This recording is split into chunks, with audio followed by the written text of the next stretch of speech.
everybody. I'm Jason. I'm Alyssa. And welcome to the Reinforce the Horse podcast. We're glad that you're listening or watching on YouTube.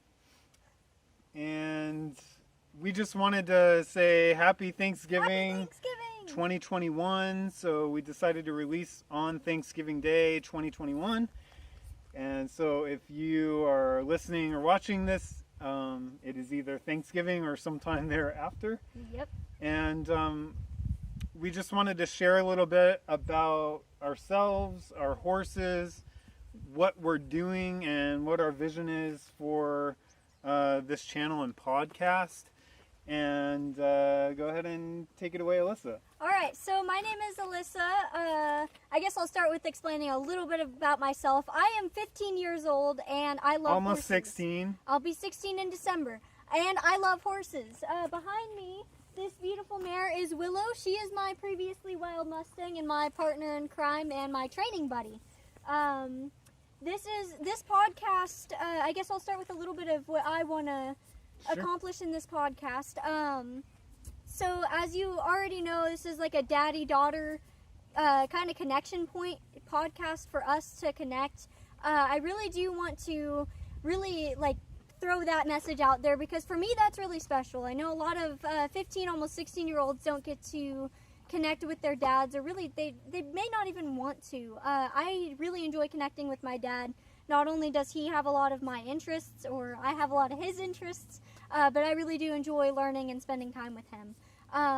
Another thing I really want to get into within this podcast is really going into trusting the animals and the horses primarily. It is Reinforce the Horse. And by the way, we have a lot of different animals and livestock. We have Kune pigs. We have Nigerian goats. We have chickens, horses, cats, dogs.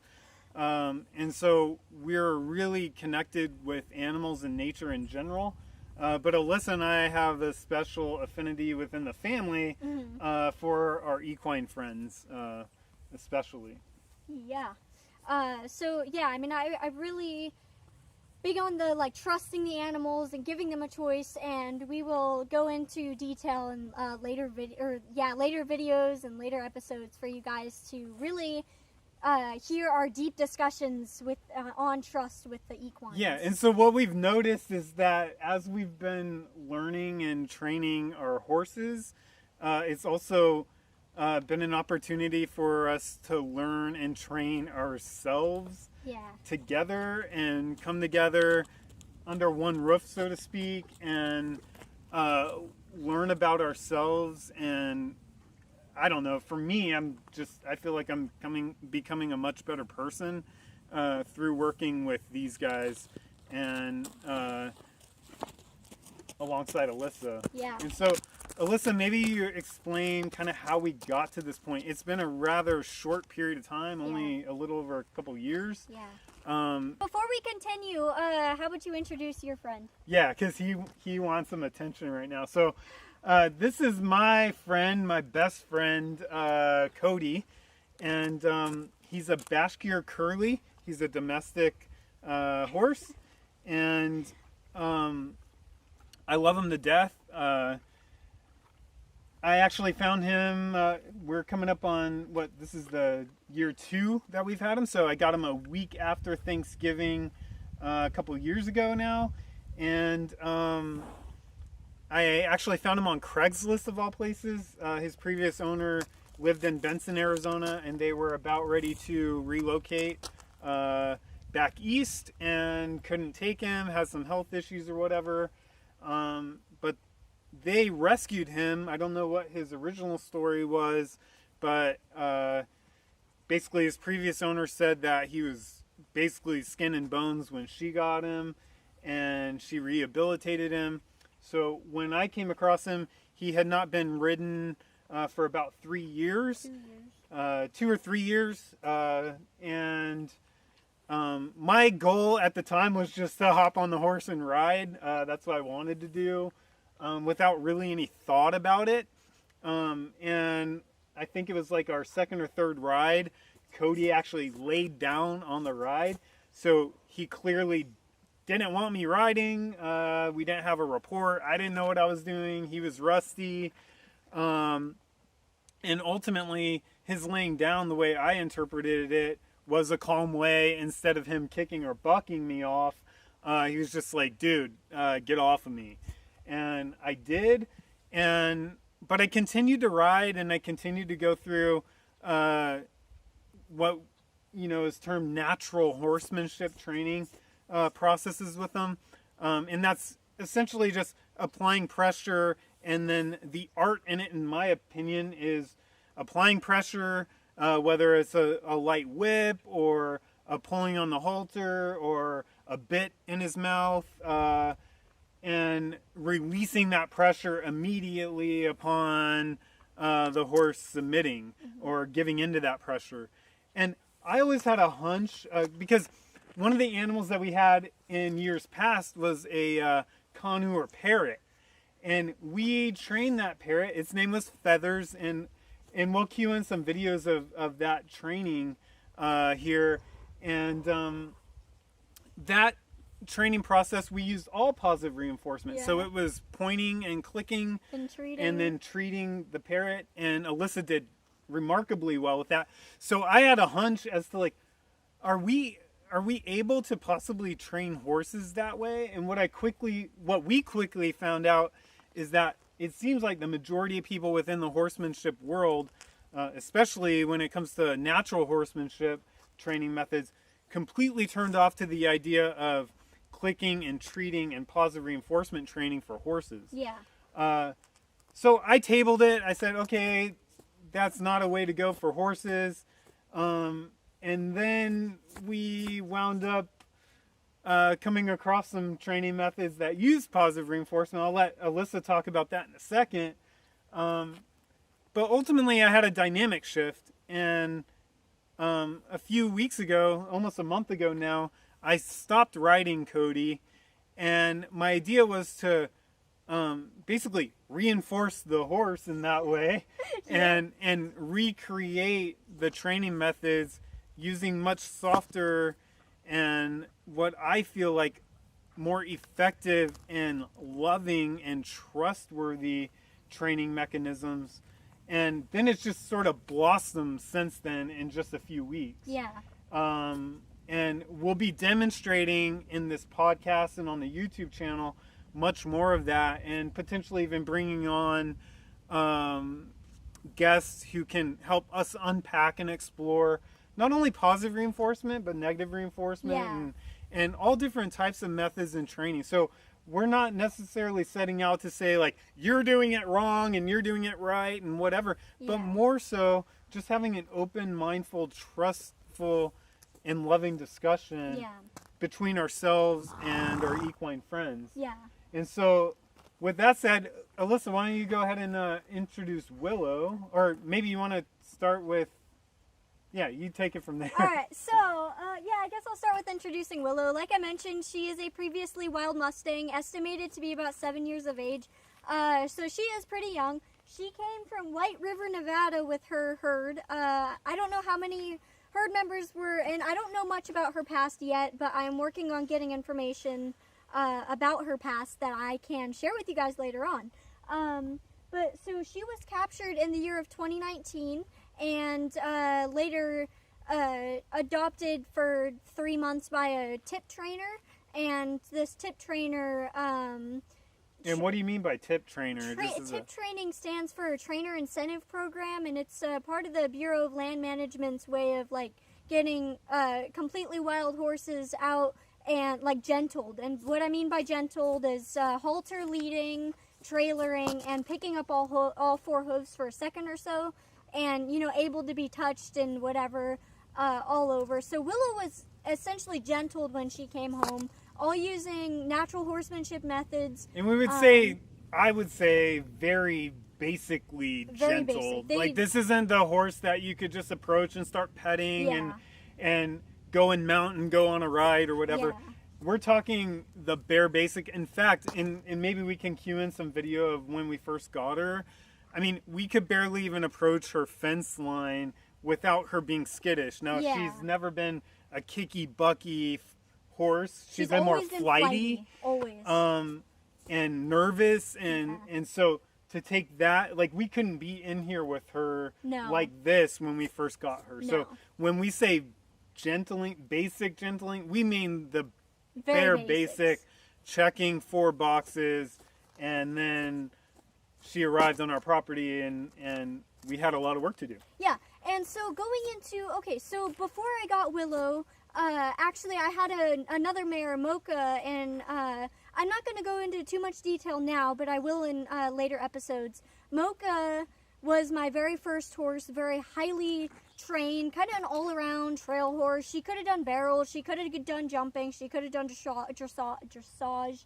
I mean, she was a very, like, overall, all-around mare, super sweet, super kind, and completely natural horsemanship trained. Long story short, Mocha gave me her heart and was the very beginning to my horsemanship journey. We officially adopted Mocha in the year of 2019. Sadly, she passed away due to a freak accident of March of 2021. Which again, I will be going into detail later on. That accident, sorry to kind of cut you there, but yeah, that accident really began to reshape our understanding of horses in general. Yeah. And really caused us both to step back and really rethink what was going on. Yeah. Because we are both with the understanding right now that her death could have been prevented. Yeah. And we, as the humans, as the caretakers, we are responsible for her death. Now, Yeah. does that mean we're beating ourselves up over it? No. It just means that we had an awakening of sorts, and we both, along the 2 years that we had Mocha, had a hunch that there was a different way of doing things. Yeah.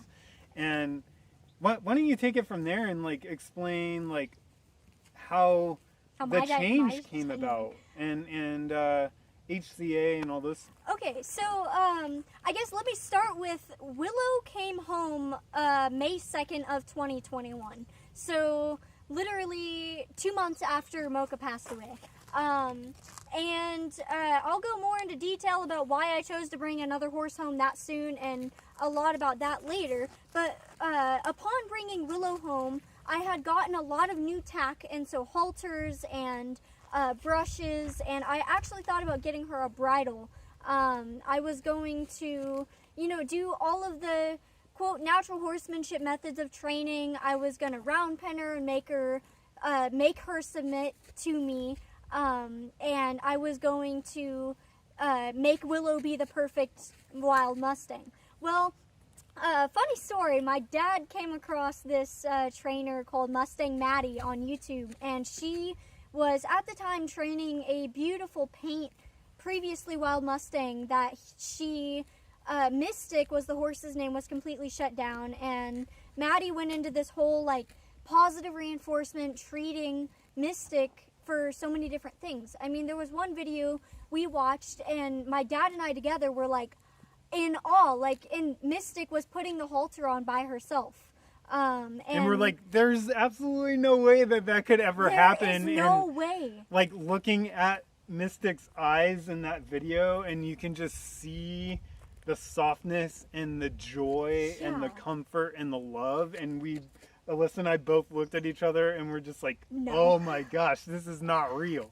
And this is on just free YouTube videos that we were watching that Maddie had created. In fact, if you're interested in watching, it's the Mystic Experiment, Mustang Maddie's YouTube channel. I encourage you to go check it out. It's amazing.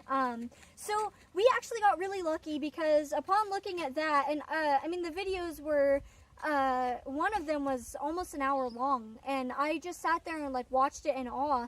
Well, my dad came across one of Mustang Maddie's courses, and it was the Horse Human Connection Academy, or HCA course, and it was all about teaching you and your horse to be comfortable and confident with each other in training using positive reinforcement, treats, and choice.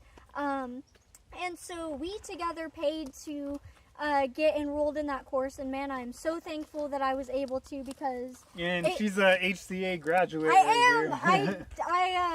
I have a certificate, graduated in September, which is awesome. And it was a 4-month-long, really intensive course. But it was so awesome. Loved all the information, and yeah. So that when I got enrolled in that course, it was like the hamster wheels in my brain were spinning, and they were spinning about negative reinforcement, natural horsemanship method. They stopped, and they spun around another time, and then they went and spun around a different direction, because my whole thinking was like, what's going on? I can train a horse using positive reinforcement? What? That's like unheard of. So I went through this course, and it was such a blessing and really good timing too.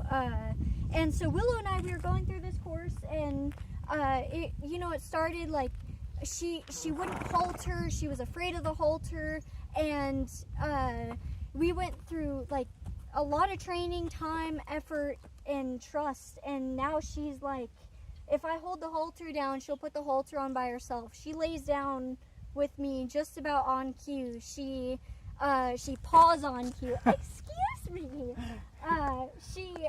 She wants attention like a normal mare will from time to time. She's my dream horse. She's my heart horse. Willow, I have a feeling Willow was pushed around a lot in the wild, and this is like the first time that she actually feels respected and trusted, and that she has a choice. And it's really important. I don't want to go too much into detail with the training and everything now, but please be on the look for that, because that's something I'm really passionate about sharing with you guys. The trust that me and this previously wild Mustang have. So for those of you that have seen some of the videos, the Wednesday with Willow videos that we've put out, you kind of have an idea of what the training methods are. What we're planning on doing is releasing a podcast episode every week. Yep. And again, we're just going to unpack trust, training, and techniques and more, centered primarily around horses, but we'll probably, because we're on a farm and we have different animals, we'll likely introduce some of the interaction with the other animals as well. Yeah. And we just want to be... from my perspective, I don't want to be like, this is the way to do things and it's the only way and whatever. That's not my intention at all. But my intention is to just perhaps open up positive discussion largely about trust in animals, because I've seen a lot in the horsemanship world specifically that it's like, if your horse behaves a certain way or doesn't, they disrespect you and they don't trust you. And I just feel like there's a real misconception about these animals and the way we ultimately treat them, and the way trust is demonstrated both from them and to them. And I guess a quick example of that, when Willow pushed me, that I wouldn't call that being disrespectful or even aggressive. Many horse people would. I mean, correct me if I'm wrong, Daddy. I mean, some of our previous trainers and other equine friends that would have seen that would have been run her around, move her feet, tell her that's disrespectful. Right. Whereas now we come with to a lot of people it's going to sound crazy or even stupid, but if you notice there, it's real subtle. What Alyssa did and what I did, after you said excuse me. Yeah, because that kind of hyped my. I was like, oh, well, what was that? I had to catch my balance. Yeah. Excuse me, what was that about? And then she came to me, and Willow was like, I really just would like some attention, please. And we got Cody back here moving the tripod, so I'm gonna kind of ask him to come on, buddy. These animals, guys, are such affectionate. They're such affectionate friends. I don't even like to call them animals anymore. They are such affectionate friends, and a big part of our lives. This mare here has completely changed my my overall thinking and perspective on. Oh. And Cody's moving the tripod, so apologize for the movement of that video. He thinks he's the cameraman at this point. But yeah, they've just completely changed in my energy too. I mean, I'm a high schooler. For many of you that have either gone through high school or are in high school, you understand the stress and the everything. These guys, Willow, these guys have completely helped me lower my stress levels and anxiety. Oh, and we'll unpack that in so many ways. The healing processes that these guys allow, they create such a therapeutic environment for us humans. You can see right now, I mean, these horses right now could pretty much go wherever they want. We have acres upon acres of freedom. A lot of our property isn't even fenced in. They know that they can get through this fence. They've done it before. But they're choosing to stay with us. And we're not even concentrating on them right now. And for the record, I haven't used any natural horsemanship like pressure or, any sort of negative pressure that would force her to stay here with me. Right. Those of you who are watching my weekly Wednesday with Willow YouTube videos on my Mocha Mustangs YouTube channel know a lot about that, and there's more coming. So I guess it's kind of like a wrap up. It is Thanksgiving, and for those of you that may not celebrate Thanksgiving, I hope that you guys enjoy a break off work or school if you guys are given that opportunity. If you do celebrate Thanksgiving, I hope that you all have a wonderful Thanksgiving and you're able to enjoy that with your families. I kind of want to end this session with kind of explaining what we're thankful for as humans, I guess having this opportunity. So you want to start? Yeah, so I'm just really thankful for our connection and our relationship. Alyssa's not my only child. Jacob, I hope you're watching. Jacob is my son, and he's almost 14. And he spends most of his time these days with his mom. So we're in a, post-divorce living and blended families. Cody's really liking the tripod and the camera at this point, or maybe he knows that we're talking to you guys and he wants the attention. I think that's it. But I'm just really grateful for the connection point, and I know it's not for everybody. Horses aren't for everybody. It just happens to be. Whoa! All right. So Cody's knocking over the tripod here. The horses just happen to be a really good connection point for Alyssa and me, and I'm really grateful for that. And I'm grateful for what they've taught me about myself and how to be a better person. Yeah, most definitely. Those are really good points. And I apologize for not really being present with you because this is quite something, Cody. Thanks for putting on a show. He's showing them his rear end. Hey, I'm more important than you guys right now. Cody has such a small tail. He's just and he's proud of it too. All right, so I guess. Okay, so there's so much that I could say that I'm thankful for. I live a dream life for a farm girl, a cow girl, a horse lover. I live the dream. So I guess I'll start. I'm really thankful for the connection point as well. That's something really special for me because I know many children or teenagers my age don't get to really connect with their parents. It's really special for me to have that connection point with my dad. I look up to him in so many different ways, and I love him. He's I guess if you're not counting this beautiful mare here, he's my best friend. Thank you. But in addition to that, I'm really thankful for these awesome horses that we have the pleasure of laughing with and about and enjoying. Really thankful that we were able to give Cody a life that he is like super happy about, and that we could give them a place to express all of their feelings. And I'm really thankful for being able to share my and our connection and our experiences with everyone who's willing and here to listen. Yeah. So with that, we appreciate you being here, listening, watching, coming alongside of us in our journey, and we hope that it's inspirational to you in some form or fashion, and we hope that you get something remarkable out of it, regardless if you own horses or not, or want to or not.